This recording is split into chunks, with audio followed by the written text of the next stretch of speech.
Thank you so much for listening to this episode of Earrings Off. We want to invite you to subscribe, rate, and leave us a review. You can find us on Facebook at Earrings Off Podcast and on Instagram at The Earrings Off Podcast. Welcome to Earrings Off. I'm Lou. And I'm Teresa. Let's get started.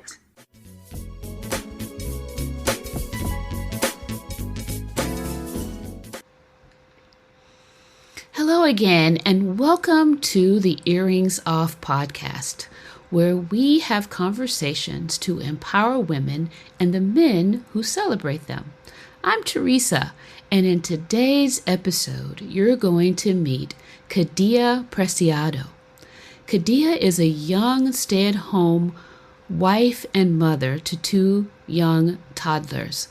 On her small, less than 1/4 acre lot, she grows hundreds of pounds of food that she cooks from scratch and preserves on a daily basis.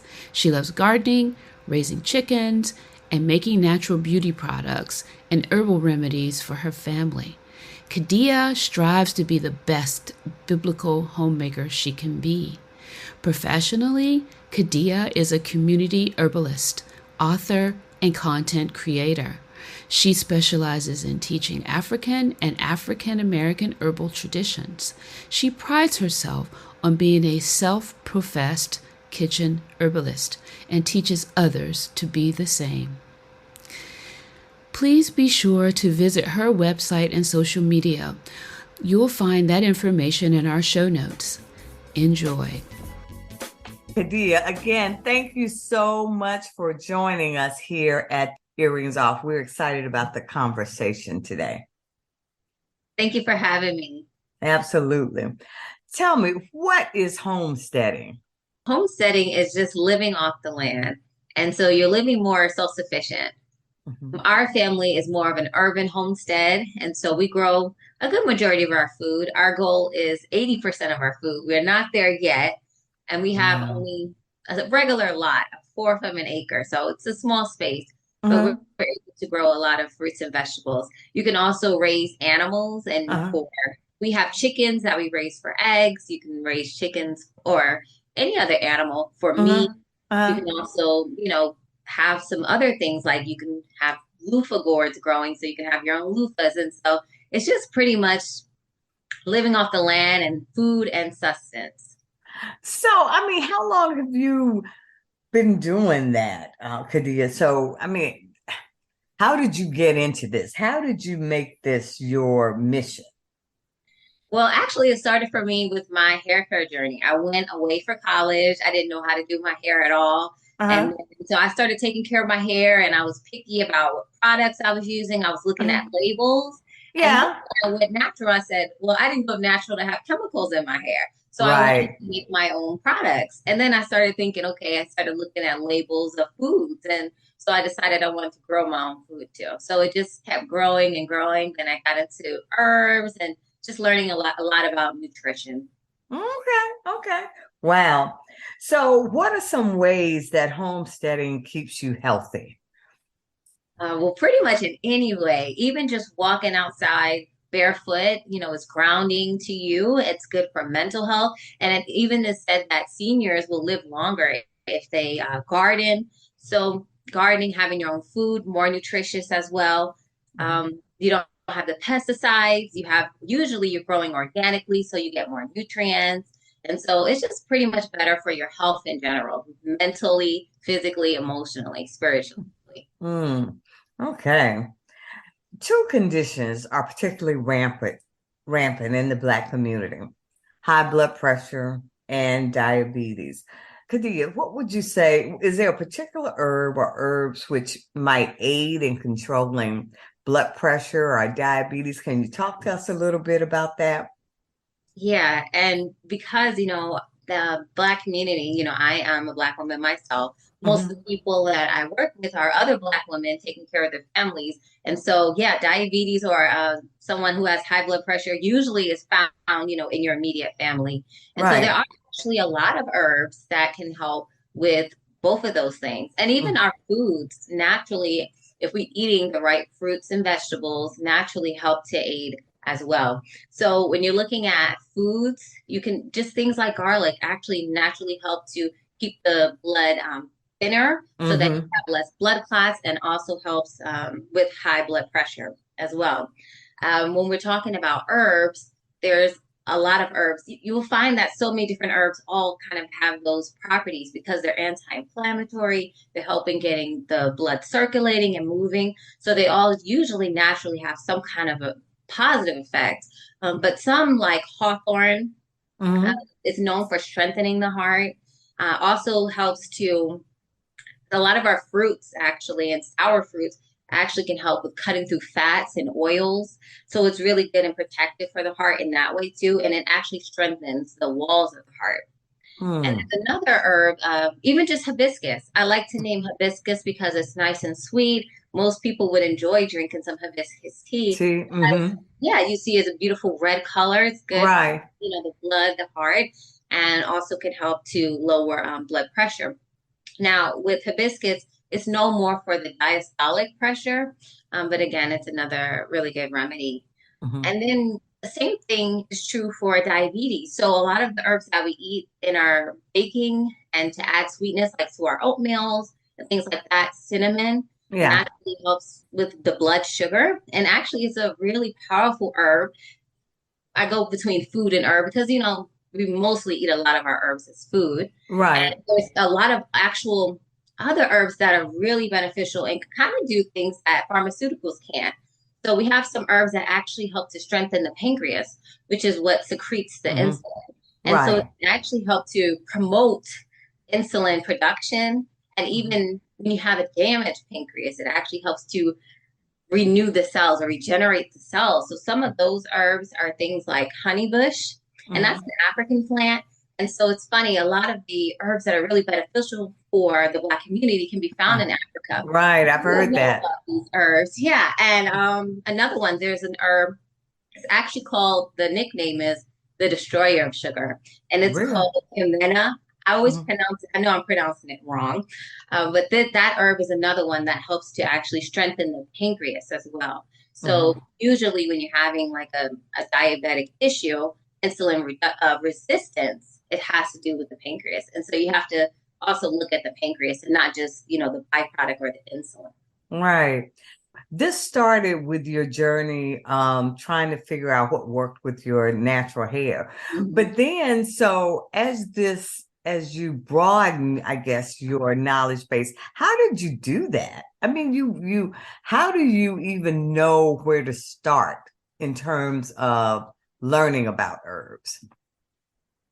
Well, first I started making beauty products, and it was just funny because my first recipe would always turn out great. I just was kind of a natural at creating and making. Really? Yeah, I Yeah. started with, hair, and then I went to body care. So I'd make things for my face, just Mhm. anything you name it. Uh-huh. I'd make my own toothpaste, my own deodorant. I'd make Wow. scrubs Yeah. and oils. So yeah, and then Yeah. it just was kind of natural to bring it into cooking and looking at what I was eating, cooking from scratch and trying to have really good ingredients, incorporating herbs and spices and seasonings, and then noticing the beneficial effects that it has on your body. And Hmm. so I started, reading more. Hmm. I like to listen to longer, podcasts or lectures. I was way Yeah. ahead before podcasts, and I would just, listen in, take notes, and not just been a student. And then when I Yeah. started growing, it just kind of made sense, and I learned more by doing. Yeah.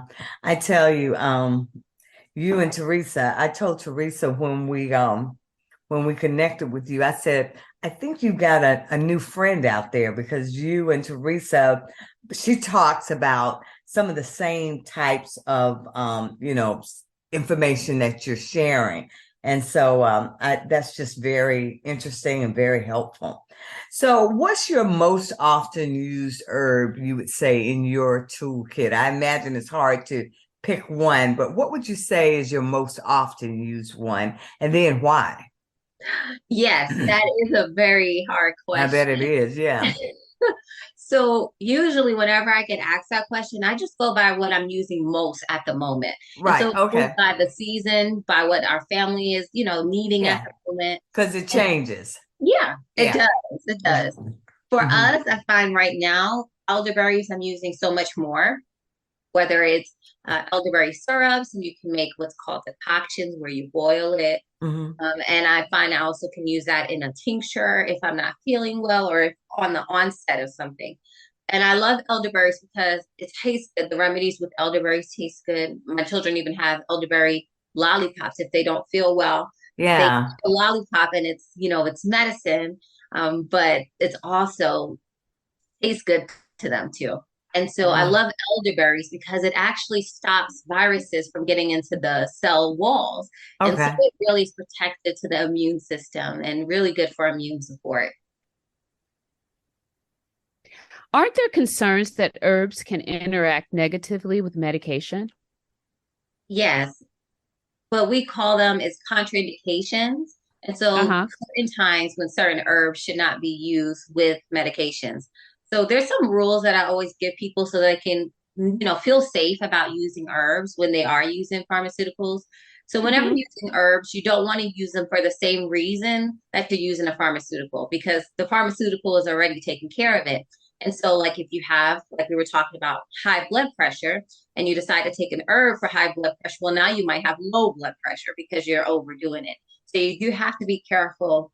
And then so that's pretty much the big side effect or the big interaction that there is.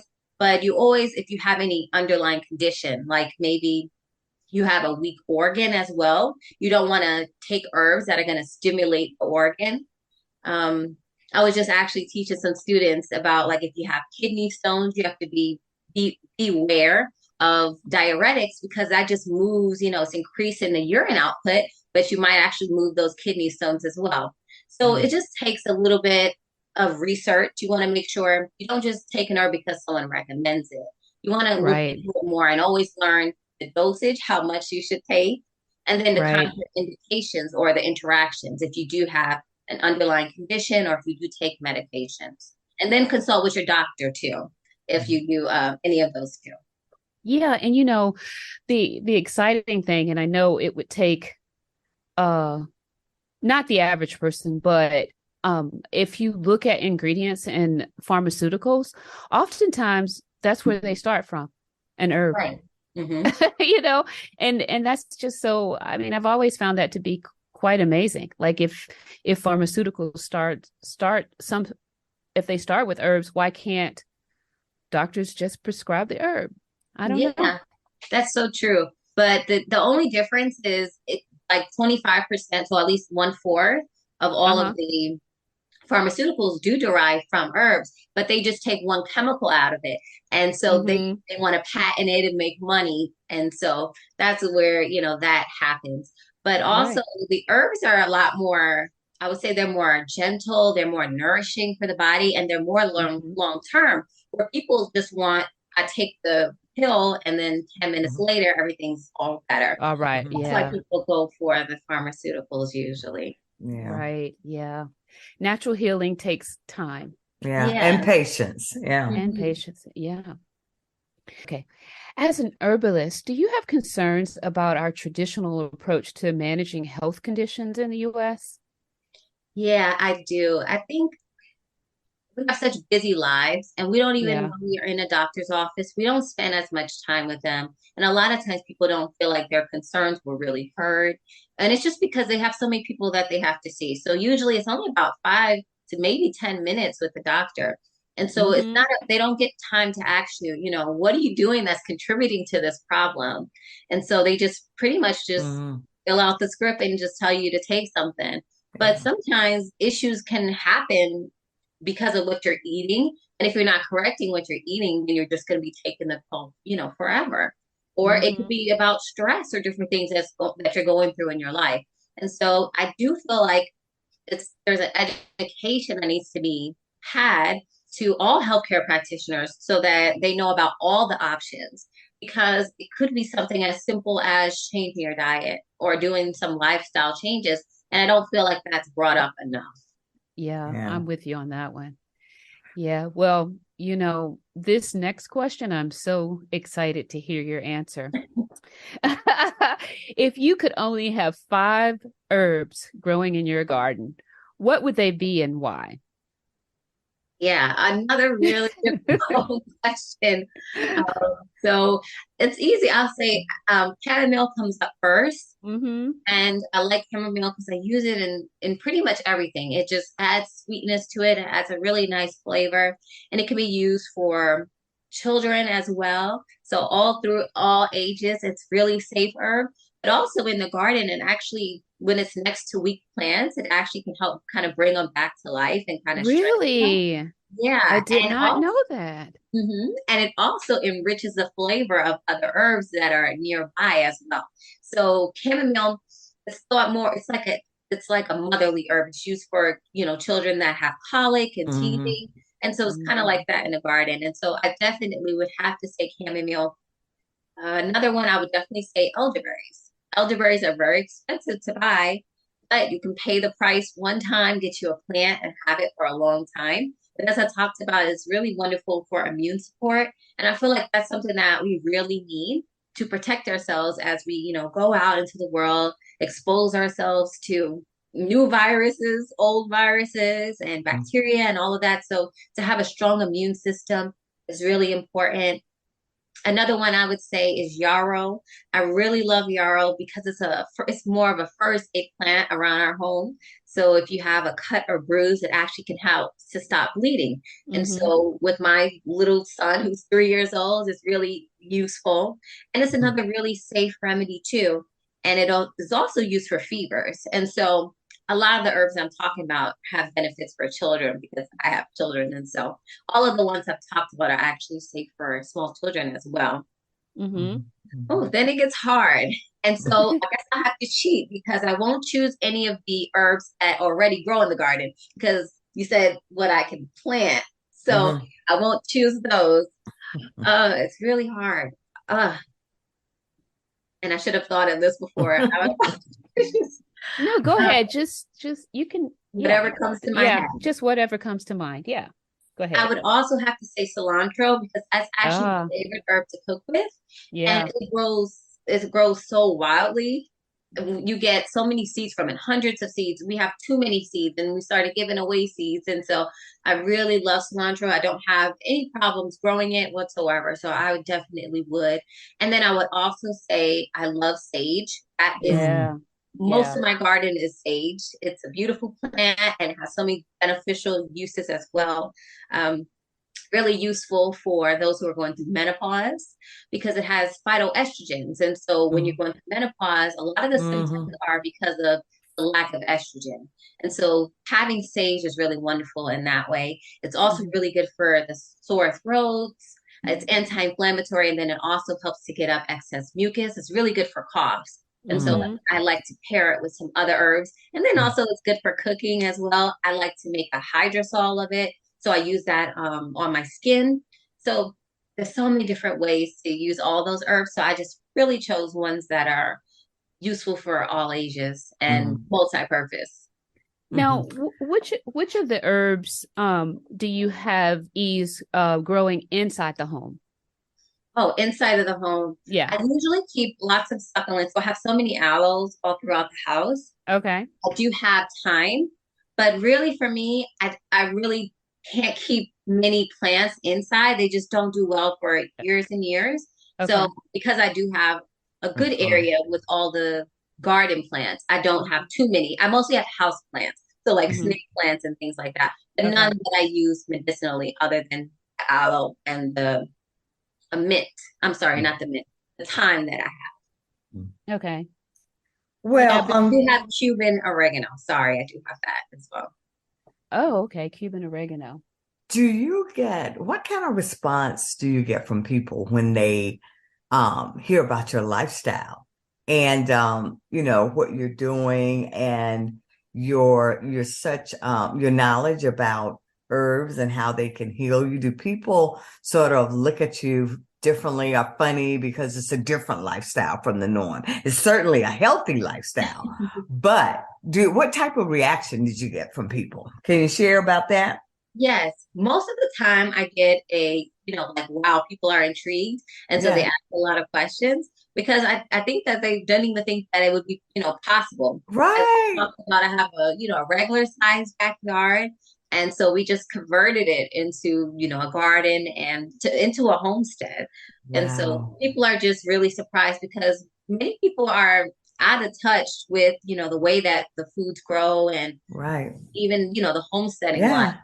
Most of the Yeah. time, it's hours away for hours away of a drive to get there. And so we really don't know a lot of times how the food is grown. And so people like to come and see and take a look and, find Right. out more.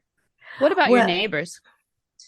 My neighbors, Ah, I actually live around, all of our neighbors are more elderly. And so I feel like they like or enjoy getting some of the plans and everything like that, and they're really yeah. laid back. And I mhm, think that they have a little bit more knowledge than mhm. people that are younger generation. Right. Hmm. Um, Right. so yeah, a Yeah. lot of them kind of grew up and have had more land, and so to them it's not really foreign. But Right. for people my age, why would you want to do that? It's more of that mentality. Yeah. Well, it's like when we were talking earlier about people are impatient and people want a quick fix because I tell you, yesterday I was running errands and I mean, a lady said something to me that just sort of it was jarring to me. We were in a store and for some reason, we were chatting and she said, "Well, just excuse me, I didn't sleep well last night." And I said, I told her in response, I said, "I hate when that happens." I said, I've had some of that lately too. I said, and I tell you, I feel miserable. I feel like I'm walking around like a zombie. And she said, and I just don't know why. I mean, I got a white noise machine. I take 3 meds for it. And Oh my. Yeah, I was like, oh my goodness. I mean, really? What? And Yeah. people think that that's normal to, Mm-mm. take medication and then you pile on and you pile on and it still didn't fix the problem. And when I could not, I'm telling you, I was walking around like, what? That just sounded just so odd to me right. that we've been conditioned in this society to accept that and not question that. Right. Especially three medications for the same Yeah, thing and still having issues. And that's why I yeah, think it is important for our doctors to know about herbs too, because if the medication is obviously not working, then maybe we need to look right. at some other, something alternative as Yeah, well. So yeah, we can't just First, keep adding more and more. At some right. point, we reach the limit. right. Yeah, But to me, I mean, you shouldn't have to take a medication to do what should come naturally. of You course. you Yeah, should be able to lay down at night and fall yeah, asleep, you know? yeah. So, yeah. Yeah. But it's just like I said, it was back to your earlier comments that, we're just conditioned to find a quick fix, and that's usually some medication we can pop in our mouths to fix it. And rather than trying to get to the core root of what's going on with our Hmm. bodies, what is Hmm. our body telling us? What are we deficient in? What do we need to try and provide it so that it can be healthy? So Yeah, I yeah, really love that because that's one thing that I really try to let people know. I had a classes about being a holistic herbalist, and I was talking to them about the fact that we are conditioned, like you said, to fear yeah. what's natural. We fear Right, herbs. We're scared of using herbs. We think, something bad's going to happen to us, but we don't think that way about pharmaceuticals. We right, take right. them We because we just believe don't. that they're going to work, that nothing's going to happen. And Well, yeah. yeah, And yeah, go ahead. no, you go on, please. Oh, and just like I was saying, we talk about herb and drug interactions. We don't think about drug and drug. How many drugs can people take before they have negative interactions too? Right, So we right, do have to be right, more mindful of all of those things. right, right. That is So, true. Kadia, so when you get a client and they come to you, so what happens? You try to talk with them and figure out what's happening with them at that point? Yeah, actually, we spent about at least 30 minutes talking about everything about, what time you're going to sleep, what do you usually eat, what foods do you like, what foods you don't like. because usually I'm making a whole program for them. So we're looking at, food choices, lifestyle Mm, choices, and what's going on emotionally too. Because sometimes wow. we're holding on to things that can also stop us from getting to the next level too. Right, So we have right. to look at all of those things. And so, yeah, people, and I stop and say, I'm not being nosy, just finding Yeah, out all of these different things we can kind of tailor it to you and figure out what's really needed. And so with right, herbs, you really got to know a lot more to be able to choose the right herb right, and, and put it together in a program. right. Well, I tell you, that is a wonderful thing. The message you're sending to your children through your Yeah. actions, the way you're raising them, that they're being raised in an environment where there is such a focus on natural healing. That's I right. mean, that will pay them huge benefits as they age. That's very powerful. Yeah. Yeah, and for a lot of times people always ask me how are my kids eating, the fruits and vegetables? And my kids really love it. And actually they'll be eating raw broccoli.